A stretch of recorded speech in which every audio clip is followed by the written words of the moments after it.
کیجئے سب شجر کاری، کیجئے سب شجر کاری، دین و دنیا کے فوائد ہے لیے یہ شجر کاری، پیارے آقا اور صحابہ نے بھی کی ہے شجر کاری، کیجئے سب شجر کاری، کیجئے سب شجر کاری، کیجئے سب شجر کاری، کیجئے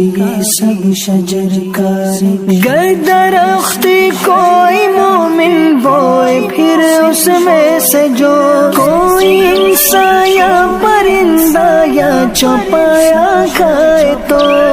ہے یہ فرمان نبی اس کے لیے صدقہ یہ ہو، کیجئے سب شجر کاری، کیجئے سب شجر کاری، دین و دنیا کے فوائد ہے لیے یہ شجر کاری، پیارے آقا اور صحابہ نے بھی کی ہے شجر کاری، کیجئے سب شجر کاری، کیجئے سب شجر کاری، کیجئے سب شجر کاری، کیجئے سب شجر کاری، گر درخت کوئی مومن بوئے پھر اس میں سے جو کوئی انسان یا پرندہ یا چوپایا کھائے تو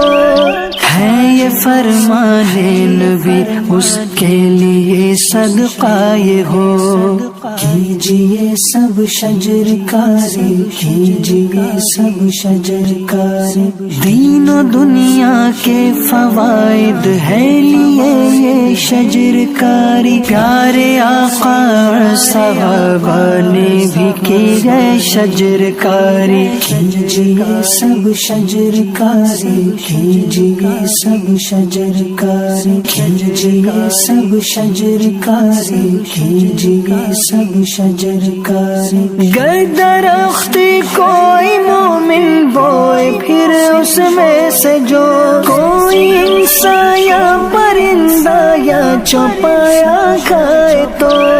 ہے یہ فرمان نبی